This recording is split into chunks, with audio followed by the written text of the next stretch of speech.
Hey folks, Jovan Hutton Pulitzer, how's it going? I want to talk to you tonight about these electronic voting machines.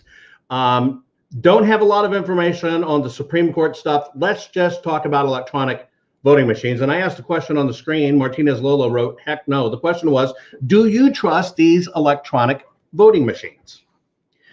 Do you think they're doing their job? Do you think there are questions about these machines? Do you think the issue has been solved? Has it been solved for you enough that you think your states should hand over another $100 million to them? That's what I want to talk about during this process, because there are literally I think still too many, for me, too many questions outstanding about these machines. I think people have lost their trust in them. It's like Jill says, no, and I've said no. That's true. And we've got to really get this narrowed down to feel going forward. Now, I know everybody's kind of disappointed today thinking about certain things from a Supreme Court standpoint. Nothing's over till it's 100% over. You can't believe exactly what you hear in the news. And these things have to go through a process. And so right now, as we go through, and everybody is kind of saying, man, I don't trust our system at all, right? And some people, just like Rochelle, are saying, has this country lost its ever-loving mind, right? Franklin says, investigate those Dominion machines, that they were all set up by crooks. That's his opinion. Think about this, though. People believe, just like Tina says, that we cannot trust any election results, too much cheating. And so that brings me to my question. I'm going to read you some press reports from the Associated Press that came out 10 days ago. And then understand there are multiple states. One is Louisiana. Another one is Ohio. Between those two, they're willing to hand over new contracts for $300 million. $300 million. But first, let's just get Dominion's opinion on it. There are multiple opinions on this. But let's see how they're positioning these things so we can understand where they come from. They're just like anybody else. They have to run a business. They released a week ago this press release. Now, this came out from AP, Associated Press, and it basically says February 12th, 2021, election firm Dominion to bid for new Louisiana contract. When you see stuff from the AP, you have to understand that this is a combination of news, combination of press release, and they can be heavily opinionated. This one is, all fairness, let's just read it like it is. It says, from Baton Rouge, Louisiana, Dominion Voting Systems, the target of unfounded voter fraud claims by supporters of former President Trump, intends to bid for Louisiana's new voting machines contract as it continues to combat the conspiracy theories surrounding its equipment, the company's leader said last Friday. The CEO, John Poulos, I think that's how you say it, says it's our expectation and hope that it will be a free and fair process that will not be judged or weighed on misinformation. It goes on to say that the Republican Secretary of State Ardoin's solicitation went out January 27th for contractors seeking to replace 10,000 voting machines that are decades old. Bid from companies interested in the contract are due at the end of March. Louisiana's contract is said to be worth $100 million. Let's take a look at this. Now, what I did is I dug into this one deeper just so I could understand what was going on. If you talk to various Louisiana legislatures, here's what you find out. You find out that the legislatures are severely concerned about the security of any electronic voting machine, right? Like, you have to have a machine that will fill in the circle for you because our people are so stupid they can't fill in a circle. Of course, you don't have to have it so it can fill in a circle. We can't count them properly, so we have to have a machine that counts it. Of course, you can count them properly. Oh, we can't count them properly here, so we have to send them out and keep them separate and let a special system do it where we can't have any access to how it does it. It just gives us a number back, and we're supposed to take that as faith.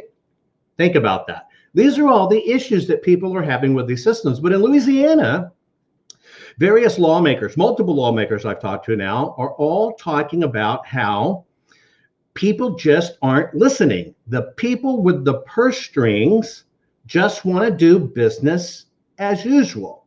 And so you have the Secretary of State in Louisiana wanting to hand over $100 million contract to Dominion Voting Systems. Now, here's a few things I want to explain to you what you need to understand.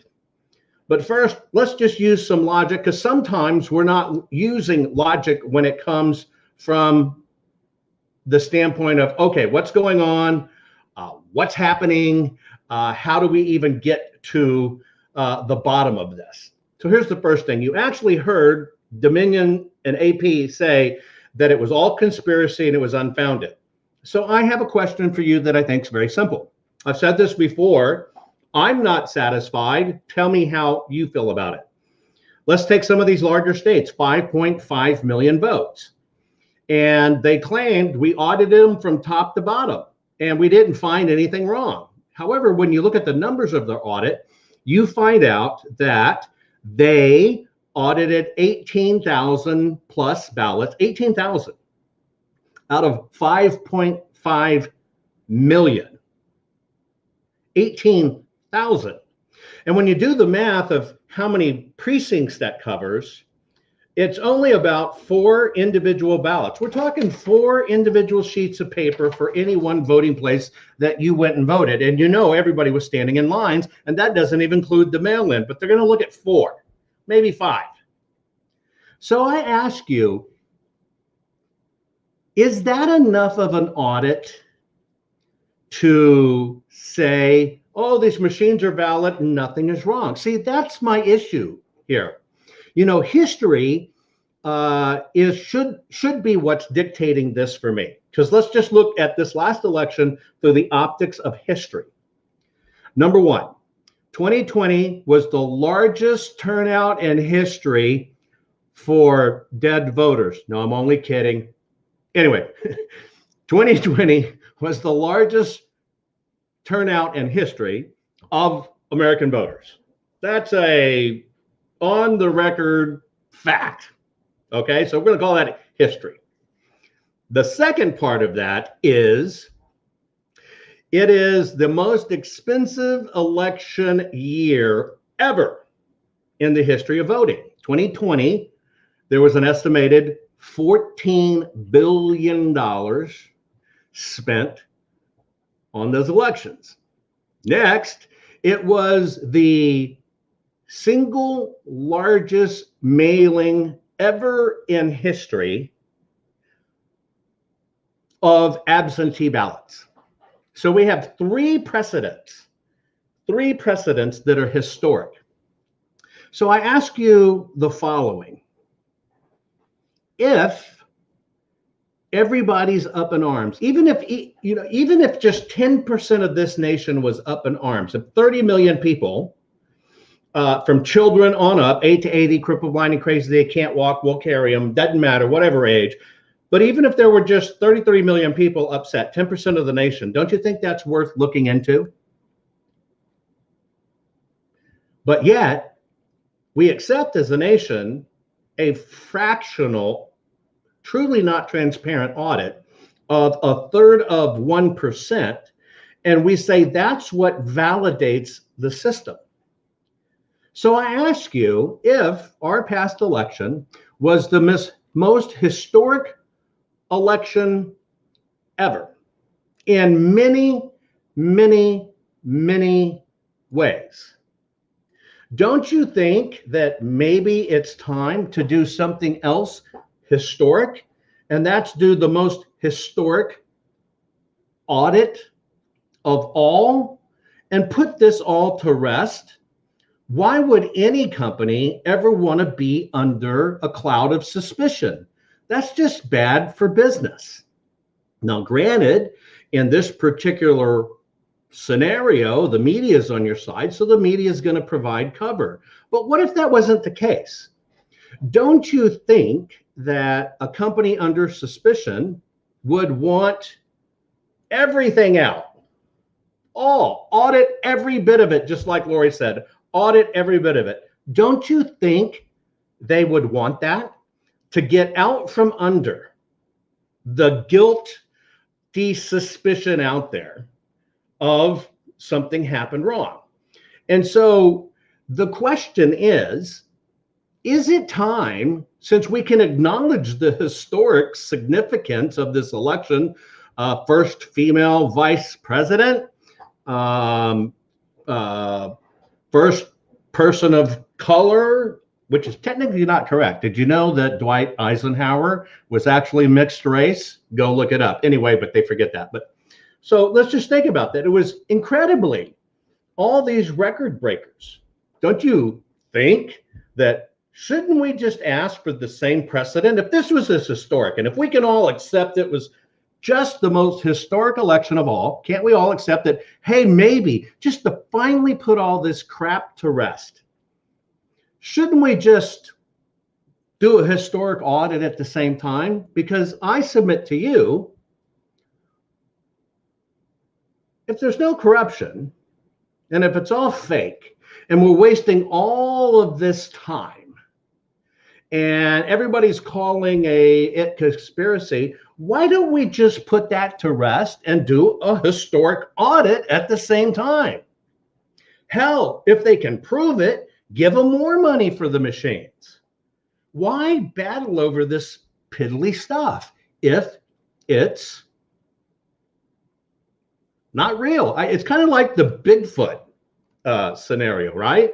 You know, if you're truly a conspiracy theorist and you believe in Bigfoot and, you know, Jimmy Hoffa shot JFK and aliens, you know, they just kind of mock you and say, have at it, idiots, right? Well, if we're conspiracy theorists, why wouldn't they just be mocking us and, you're so full of it, and let you have your talk or let you have your groups or let you have your discussions and not want to silence you? See, that's not congruent, is it?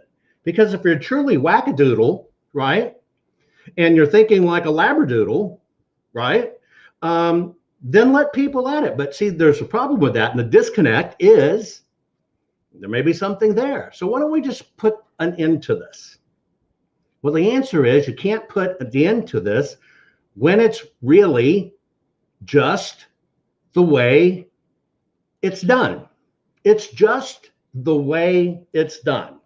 So I'm going to give you a peek of the underbelly. I think I saw something, Mike Lindell here. Hang on. Here we go. Nancy Osborne Judge says, can Mike Lindell get discovery from the machines with his lawsuit? So I'm going to take that as the first question before I dive into it, because I think it was really good. And I'm going to share something with you. Whenever there's a lawsuit and somebody files a lawsuit, you're actually entitled to defend yourself. And part of that defense is, you show me yours, I'll show you mine. It's kind of the way it goes. And so everybody that Dominion has sued has the right to say, prove me wrong. And technically, Dominion and their systems have to cough up their books, their correspondence, their accounts, the transactions, where'd the money go, et cetera, et cetera, et cetera, et cetera. That's a normal part of any lawsuit. Even if it's a divorce, you have to go through that. So you keep on hearing about these billion-dollar lawsuits and the media trumps it up. But the question is it really going to be a lawsuit? Is there really going to be discovery? Or is that psychological warfare?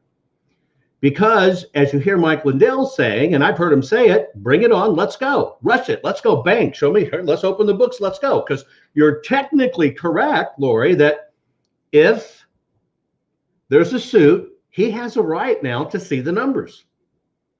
And I think Donna hit the nail on the head. Dominion is using scare tactics. Sometimes this legal stuff is scare tactics. You're exactly right. So whether it be Sidney or Lynn or Giuliani or Mike Lindell or whatever the case may be, all of these things, these people, these entities now have rights to audit, look at, and get information from Dominion that has never been accessed before. So the question is, do you think it will ever go to that? I'm not sure they'll take those steps because it might not turn out the way they want it to turn out. And that's the underbelly, nasty stuff of lawsuits. But let's set that aside. When I talked to the Louisiana legislators and various people in Louisiana, I found out something very interesting. You have to understand how governments work. Number one, the government puts out what's called an RFP, a request for proposal. And it basically means, hey, we want to do this contract. It's open to everybody in terms of fairness. And we want to get bids for it so we can decide who we should choose. And that is how the proposal process is set up in government to work. Now, of course, there has to be certain approvals, right? You have to be an approved government this, or an approved contractor this. And a lot of times these big companies hold those contracts and they might extract $1 billion to do something. And then they turn around and they go down here to this person and say, okay, you can do it, but you got to do it for 100 million. And this person goes here and finds this guy down the line, says, you got to do it for 10 million. And they all kind of look great, but there's really this big contract. That's kind of how this government waste thing works. And that's really kind of how the money is divvied up, okay? It's never been truly transparent, and it's never truly been a system where it costs a lot to really do some of these things. And it's all about, doing it for a little and keeping a lot. But sometimes you have to look deeper into this request for proposal. So let's just play a game. I'm going to use something on my desk. See this little orange block here? Let's say that it's a new project I'm working on. I can't show you too much. Let's say that this represents a voting machine. You see this here? And so this is going to be the new voting machine. And so this is kind of the standard voting machine like everything else. And the state of Louisiana says, we want to bid and we're willing to spend up of $100 million on voting machines. We need 10,000 of them, and we're willing to go all the way up to a $100 million contract. Well, that basically means every one of the companies that makes voting machines gets to submit a proposal, right? Well, yes and no. See, when you dive into the paperwork and you go through all the pages of the proposals, what you read, and this is only an analogy, is what you read is they want a voting machine, but it's got to have this little widget as part of it. And you can't bid if you don't do that widget.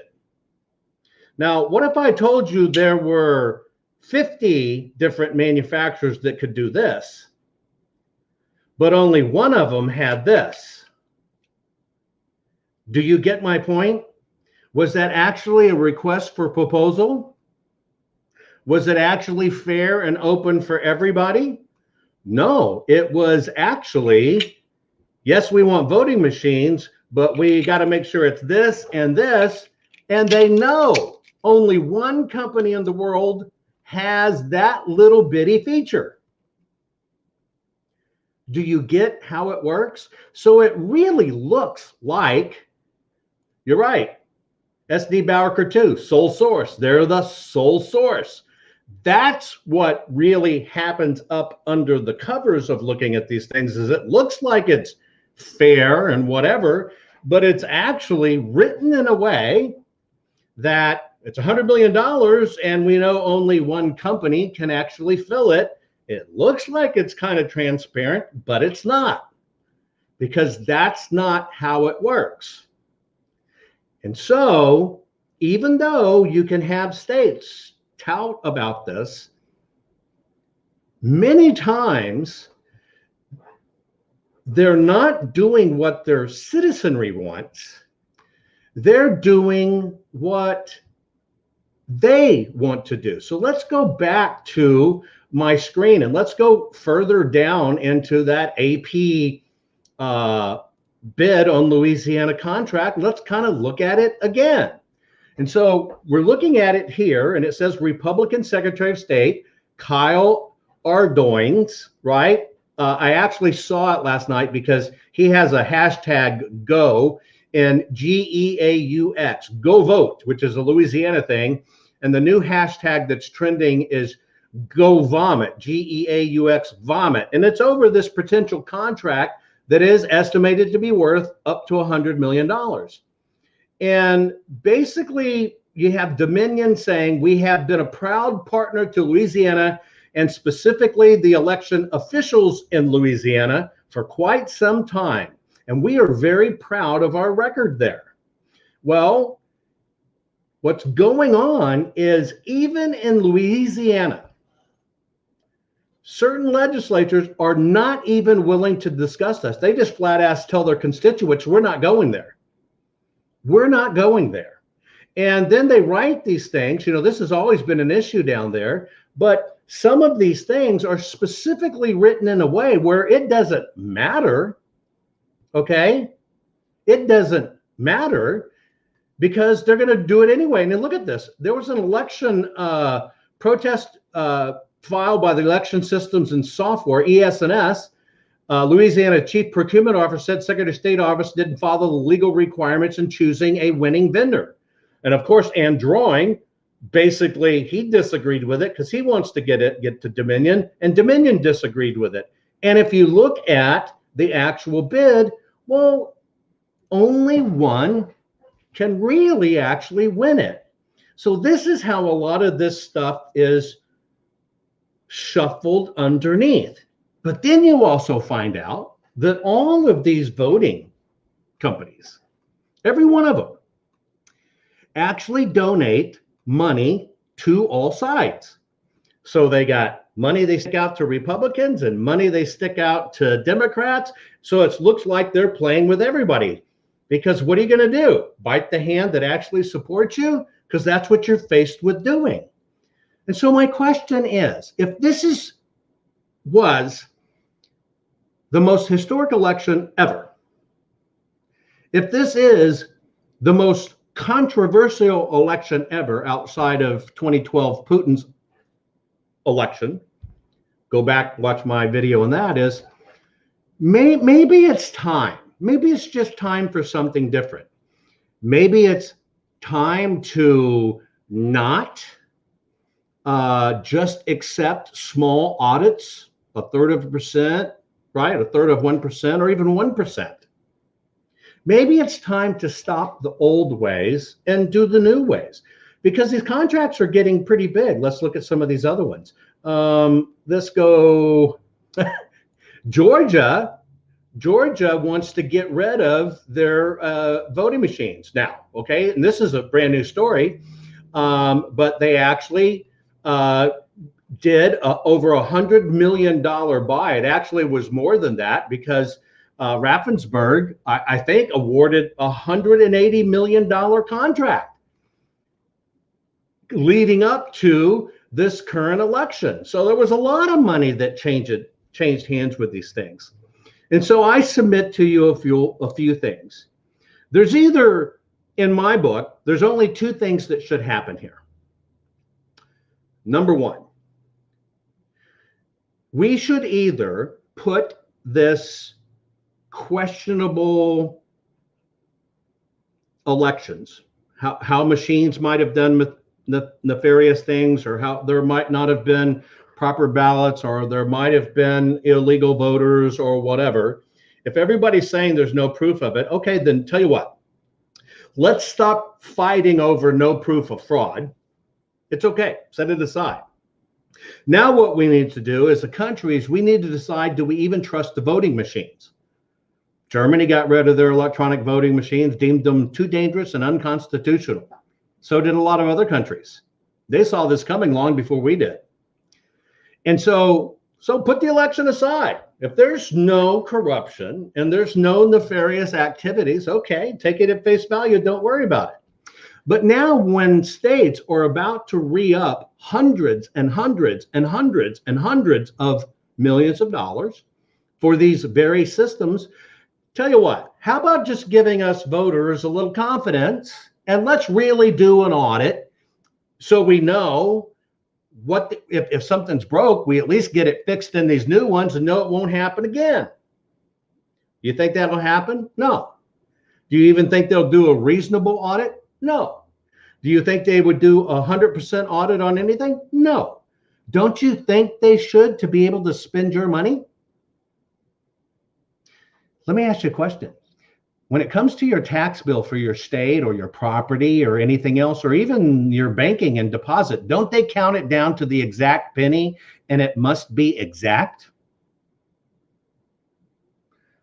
Why doesn't our voting have to be exact down to the penny? Why is it acceptable to have a 1, 2, or 3% margin of error? How is that acceptable? It's not acceptable for somebody making $50,000 a year not to do it right down to the penny. Why is it acceptable for the single largest economy in the world to have these variances in them? Why is that acceptable? Let's have some standards. How about one vote should count as one vote? 10 votes counts as 10 votes. How do we even get fractional votes? At worst case, it's highly questionable.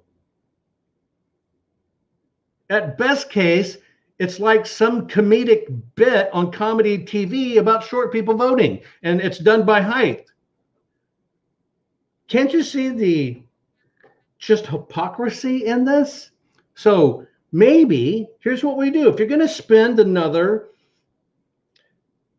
$500 million for a few states, Ohio's about to do this, Louisiana's about to do this, all these other ones, shouldn't you give your citizens confidence? Okay, audit it 100% for the state, and if everything's right, great, sign on. If that's not good enough, then maybe it's time to burn the old system down and restart from scratch. See, I personally think people will never trust the machines.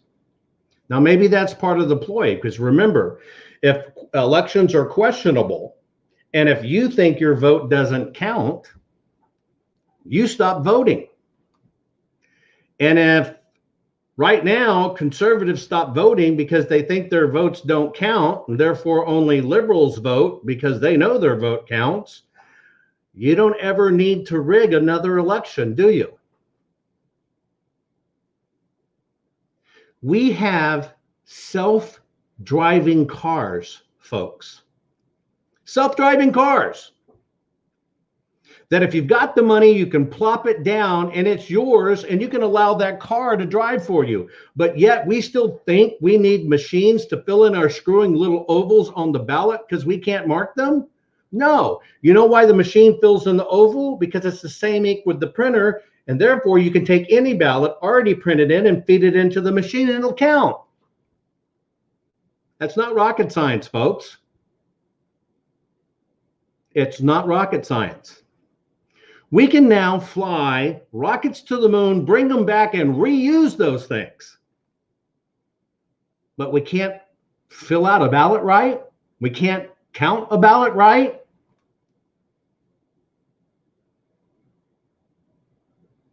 You don't even need video editing suites anymore. You can edit a video on your mobile phone. What we used to pay for $1 million machine to edit a television show 30 years ago, that same power and capacity is on your kid's mobile phone. And it comes with it free now. And you're telling me we can't get this right? The reason we can't get it right is because we're not demanding it be right. I don't trust the machines. I don't trust the machines, but I'm willing to be open-minded that if they will do an absolute transparent audit, I think this can be put to bed once and for all. In place of an absolute top to bottom 100% audit, then I think it's basically time to burn down the old system and bring in the new stuff. It's like an old scrap of wood, can't even like reuse it, rebuild off of. It's old technology. It's a fax machine, it's paperweight. Let's just get rid of it, burn it down, start brand new. Because I think that's the only